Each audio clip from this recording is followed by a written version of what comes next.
Hello दोस्तों, आप सभी का स्वागत है आपके अपने YouTube channel crack competition by सुवीके में।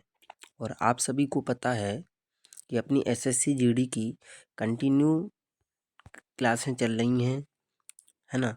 और ये जो प्रैक्टिस सेट है, अभी तक हमने अपनी प्लेलिस्ट जो एसएससी जीडी के नाम से बनी हुई है उसमें पार्ट 1 से लेकर पार्ट 34 तक प्रैक्टिस सेट डाल दिए हैं।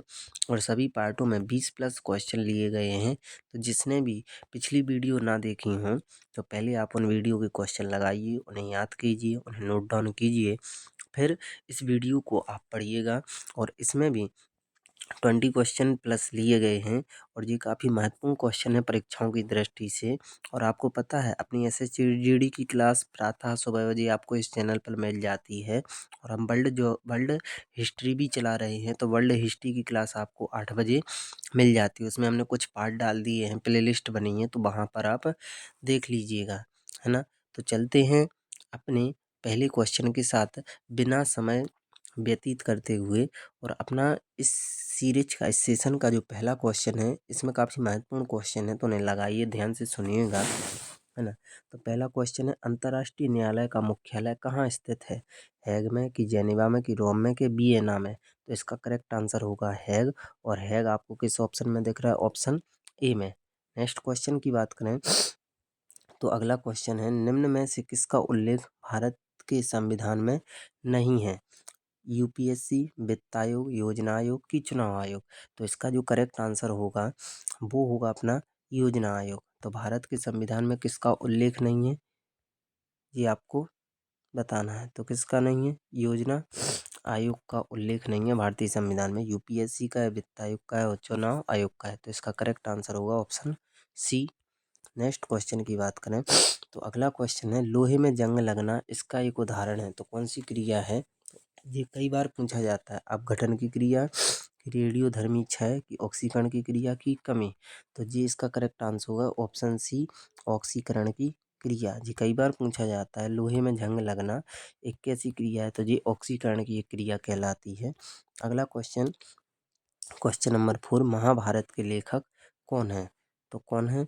वाल्मीकि, वेद व्यास, की तुलसीदास, की कालिदास? तो इसका करेक्ट आंसर होगा महर्षि किसने द्वैपायन वेद व्यास, इनका पूरा नाम है। तो महर्षि किसने द्वैपायन वेद व्यास इनका पूरा नाम है। तो महाभारत के लेखक हैं वेद व्यास। नेक्स्ट क्वेश्चन, अगला क्वेश्चन है क्वेश्चन नंबर 5 और ये क्या है, निम्न में से किस देश की जनसंख्या विश्व में सबसे अधिक है? तो हमारा मतलब सिर्फ आंसर बताना नहीं होता, इससे जुड़े हुए कई फैक्ट भी आप सुनिएगा। तो अगर जनसंख्या की दृष्टि से देखें तो प्रथम नंबर पर कौन सा देश है? चीन। दूसरे नंबर पर कौन सा है? संयुक्त राष्ट्र अमेरिका। और तीसरे नंबर पर कौन सा है? भारत। तो इसका करेक्ट आंसर होगा ऑप्शन ए, चीन। और आपको हम बता दें 2027 तक भारत जनसंख्या में पहले नंबर पर आ जाएगा। इसकी जनसंख्या लगभग कितनी बताई जा रही है? 42 करोड़ के आसपास। 2011 के अनुसार जनसंख्या कितनी थी? 2011 के अनुसार तो कितनी थी? 121 करोड़। लेकिन 2027 तक भारतीय जनसंख्या कितनी पहुंच जाएगी? 142 और 143 करोड़ के आसपास। तो विश्व में जनसंख्या की दृष्टि में पहला देश कौन सा हो जाएगा? अपना प्यारा भारत। तो अभी लेकिन वर्तमान में देखें तो कौन सा है? चीन की जनसंख्या सबसे अधिक है। तो option A is the correct answer. अगला क्वेश्चन, इस सेशन का, पुराने तेल चित्रों के रंग को बहाल करने के लिए निम्न में से किसका उपयोग किया जाता है? ओजोन का, कि हाइड्रोजन पेरोक्साइड का, कि बेरियम पेरोक्साइड का, कि सोडियम पेरोक्साइड का? तो इसका करेक्ट आंसर होगा हाइड्रोजन पेरोक्साइड का। Option B is the correct answer. अगला क्वेश्चन, क्वेश्चन नंबर 7, निम्न में से रासायनिक रूप से निष्क्रिय या उत्कृष्ट गैस की पहचान करें।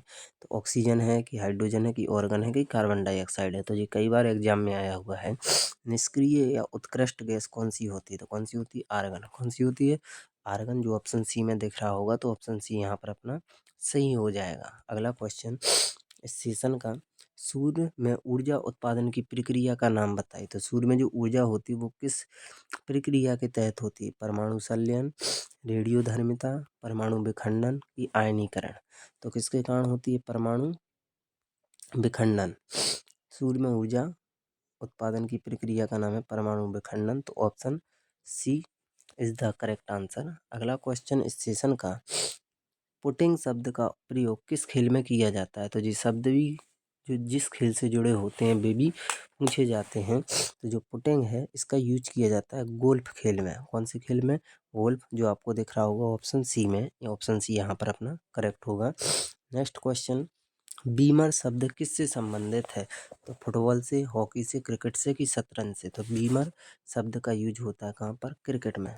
कहाँ पर होता है? क्रिकेट, जो ऑप्शन सी में आपको दिख रहा होगा अपना करेक्ट हो जाएगा। नेक्स्ट क्वेश्चन, इस सेशन का काफी महत्वपूर्ण क्वेश्चन,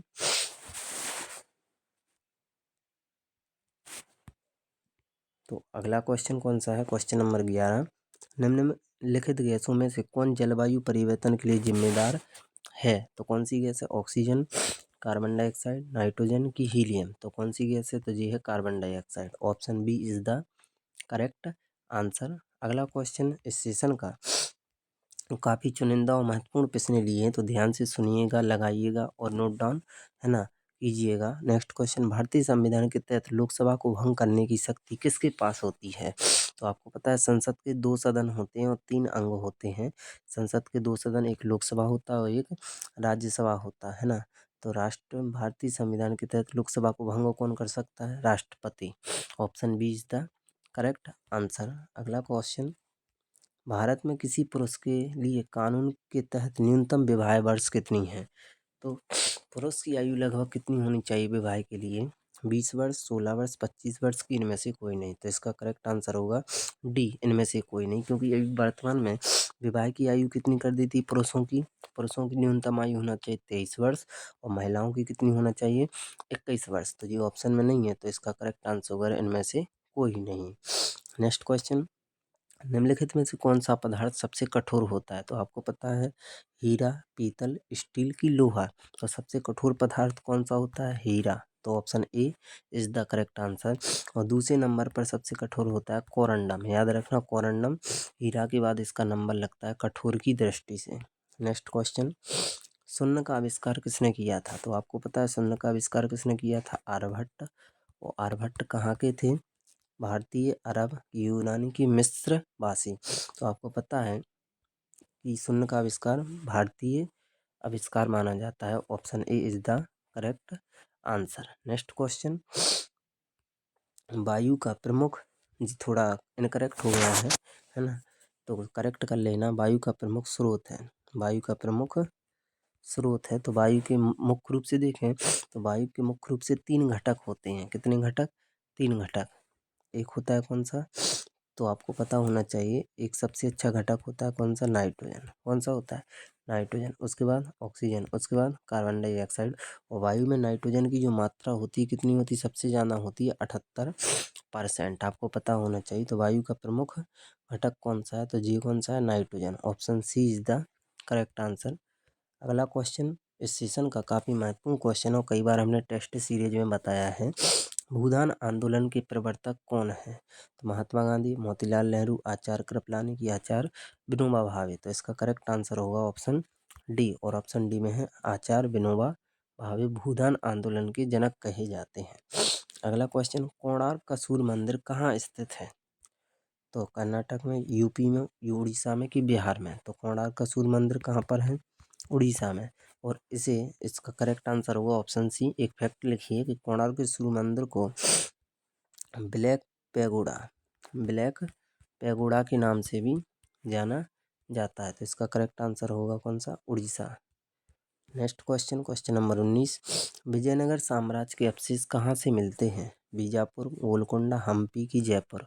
तो कहाँ से मिलते हैं विजयनगर साम्राज्य के अवशेष? हम्पी से। और आपको पता है विजयनगर साम्राज्य की स्थापना हरिहर, याद रखना, हरिहर और बुक्का ने की थी। ये 2 आपस में भाई थे, हरिहर और बुक्का। तो विजयनगर साम्राज्य के अवशेष मिलते हैं हम्पी से, जो हम्पी कहाँ पर स्थित है? कर्नाटक में। कहाँ पर है? कर्नाटक में। तो विजयनगर साम्राज्य के अवशेष मिलते हैं हम्पी से। Option C is the correct answer. Next question, और इस सेशन का लास्ट क्वेश्चन है, मध्यरात्रि सूर्य की भूमि किसे कहा जाता है? बेल्जियम, रूस, जापान की नॉर्वे? है ना। तो मध्यरात्रि सूर्य की भूमि किसे कहा जाता है? तो इस सेशन का ये लास्ट क्वेश्चन है और इसका आंसर आप हमें कहाँ बताओगे? कमेंट बॉक्स में। और आप जितने भी ये कमेंट बॉक्स के क्वेश्चन हैं इनके आंसर हम आपको कहाँ पर दे रहे हैं? कम्युनिटी में। कहाँ पर? कम्युनिटी। आप हमारे चैनल पर जाइए, वहाँ पर प्ले लिस्ट के बगल में कम्युनिटी दिया है, वहाँ पर चेक कर लीजिएगा। तो मध्य रात्रि सूर्य की भूमि किसे कहा जाता है? तो इसका आंसर आप हमें कमेंट बॉक्स में बताएंगे। और हाँ, कि आप एक चीज़ याद रखना कि इन प्रैक्टिस सेट को याद करने के साथ साथ इनका रिवाइज ज़रूरी करना, क्योंकि हर चीज़ का रिवीजन, है ना, ज़रूरी होता है। तो आपको वीडियो कैसी लगी? तो वीडियो को लाइक कीजिएगा और चैनल को एक बार सब्सक्राइब ज़रूर कर लें। जितने भी स्टूडेंट, जितने भी भाई, जितने भी बहन, है ना, जितने भी सखा जी हमारी वीडियो देखता है, तो देखने के बावजूद आप एक बार थोड़ा सा लाइक कर दो तो क्या जाता है आपका। अगर आपको इतने अच्छे क्वेश्चन प्रोवाइड हो रहे हैं, मिल रहे हैं, है ना, तो थोड़ा सहयोग हमारा भी कीजिए, है ना। तो और आपको पता है रात के आपको 8 बजे वर्ल्ड हिस्ट्री चल ही रहा है ना। और सुबह 11 बजे SSC GD मिल जाएगा। तो गुड मॉर्निंग दोस्तों, मिलते हैं रात के 8 बजे। धन्यवाद दोस्तों।